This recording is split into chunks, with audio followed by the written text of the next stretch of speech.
Restez bien jusqu'à la fin de cette vidéo, car je vais vous révéler l'endroit exact où se trouvent les 400 vidéos de Balthazar ainsi que celles de sa femme. Ne manquez rien pour découvrir comment y accéder. Bienvenue sur notre chaîne. Aujourd'hui, nous plongeons dans un scandale qui secoue la Guinée équatoriale et soulève de nombreuses questions sur la protection de la vie privée et les dérives du monde numérique. Récemment, après les fuites des vidéos intimes attribuées à Balthazar Ebang Ngonga, une autre série de vidéos tout aussi compromettantes a émergé, cette fois impliquant son épouse. Avant de vous dévoiler tout, abonnez-vous à ma chaîne et activez la cloche de notification. C'est fait? Alors, commençons.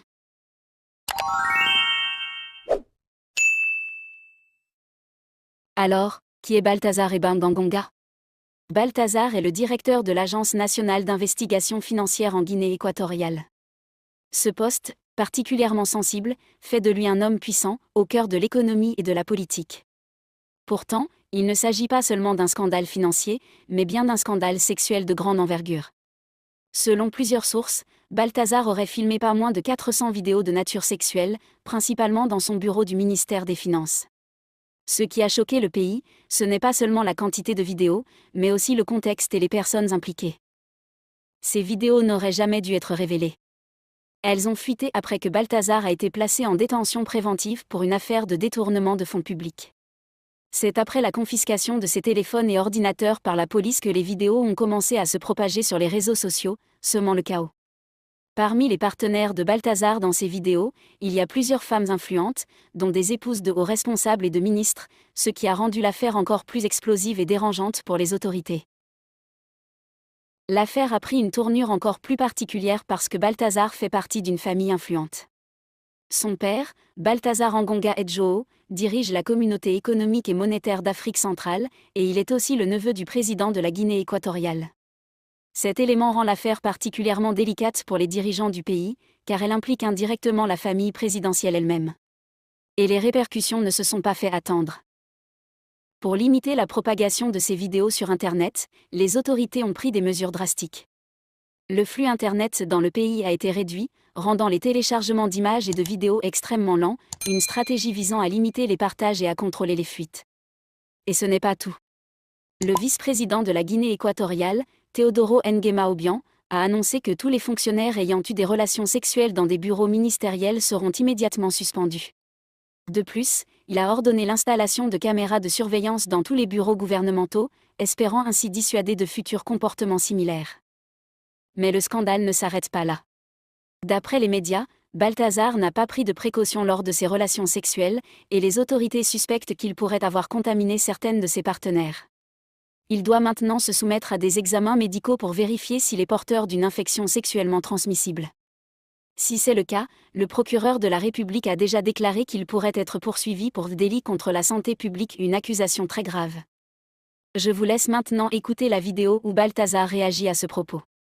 Je vais vous signaler une chose. Chez nous, en Guinée équatoriale, l'adultère, tant que la femme consent, tant que la femme est d'accord, c'est pas condamnable. Et d'abord, l'affaire de détournement de fonds, ils n'ont trouvé aucune preuve. Actuellement, je suis en garde à vue juste parce que on veut faire des examens pour voir si je n'ai pas une maladie contagieuse. Voilà, et donc, moi, j'attends parce que moi, j'ai confiance en moi. Au contraire, parmi les femmes, si il y a une qui me contamine, je vais poser plainte contre elle et je serai libre. Voilà, je serai libre juste parce qu'ils ont sali mon nom et autres. Voilà, sinon, c'est pas un crime ce qu'ils disent. Voilà, je vais pourrir en prison. L'adultère n'est pas condamné sinon. Voilà, c'est ce que vous devrez savoir. Et ces garçons qui viennent pour insulter autres, vous donnez des conseils, mais quand vous insultez, je suis navré, l'exemple prend en compte les insultes et puis il ne prend pas en compte les conseils que vous donnez. C'est de ça qu'il s'agit. Et sachez que les vidéos, ils sont clairs. Il n'y a aucune femme qui a été forcée. Je donne raison à Je t'aime parce qu'il n'y a aucune femme qui a été forcée et il n'y aura pas de plainte venant de ces femmes-là parce que les pièces à conviction, ils sont. Il y a des vidéos qui sont claires. C'est elles-mêmes, elles savent qu'elles sont filmées. Elles se laissent voilà, aller, je sais pas pour quel but. C'est pas jamour, c'est pas médicament. Voilà, c'est le truc qui est là. Et donc, ces personnes qui parlent sans savoir, voilà. Aujourd'hui, ce que je déplore, je suis désolé, j'ai une femme, J'ai 6 enfants. Ma femme m'a jamais attrapé dans des tromperies et donc c'est à partir d'avant-hier que j'ai commencé à être infidèle. Ma femme a su que je l'ai trompée. Je suis désolé pour elle, je suis désolé pour tout ça parce que j'avais pas l'intention que ça sorte. Voilà, et c'est pas de ma volonté, c'est pas moi, j'ai oublié, voilà, c'est juste une colère. Je sais pas, parce que actuellement, même si on me relâche pour quelque temps, je serai obligé de quitter le pays parce que les personnalités dont je suis sorti avec les femmes ma vie est en danger. Voilà, c'est tout ce que je pouvais un peu expliquer, voilà, les trucs, voilà. S'il te plaît, ne coupe pas mon client, s'il te plaît. S'il te plaît, laisse mon client s'exprimer. Donc, les garçons, je vous demande que on n'a forcé aucune femme. Je n'ai forcé aucune femme. Ils ne sont pas mineurs. Voilà. Donc, ce qui amène vos femmes à vous tromper, c'est ce que maman a expliqué. Donc, vous devrez attraper très bien vos femmes. Voilà. Prenez soin d'elles parce que apparemment vous mariez des femmes, vous les laissez à la maison, elles deviennent la télé, elles deviennent comme des bonnes. Et puis vous vous contentez seulement de courir derrière les femmes au dehors. Voici ce que ça provoque. Je pense que vous devrez prêter attention. Ça, c'est des petits détails qui comptent. Je n'ai pas de médicaments, mais c'est juste montrer à tel point que vous négligez vos femmes à la maison. Donc, je mute le micro et j'attends les questions. Merci. Voilà donc l'ampleur de l'affaire.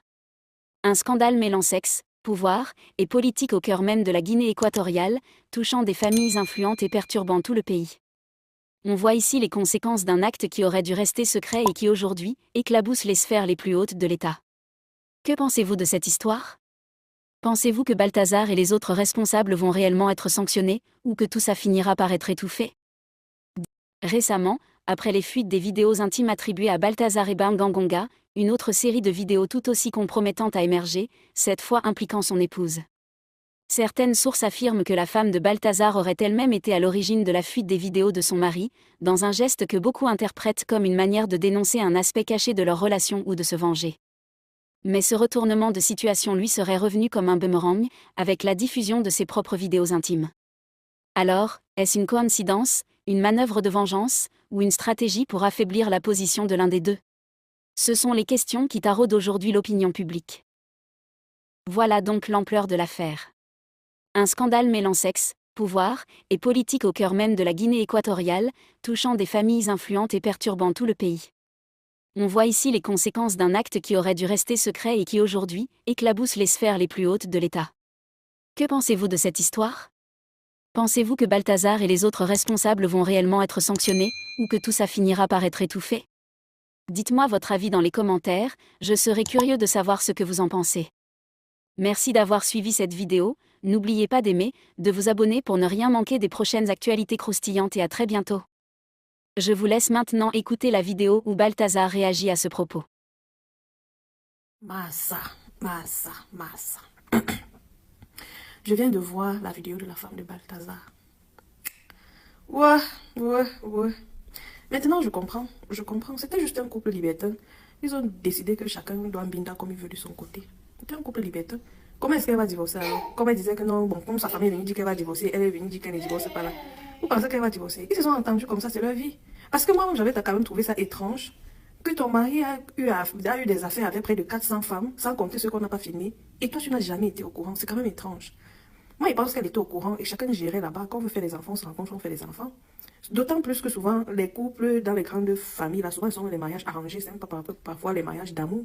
Donc, on est là pour les yeux des gens, mais derrière, on se gère. C'est comme ça la plupart de ces high-profile marriages là, donc les mariages des boss là. Souvent, c'est comme ça. Et c'est écœurant. Ça parle, non? C'est la magie noire.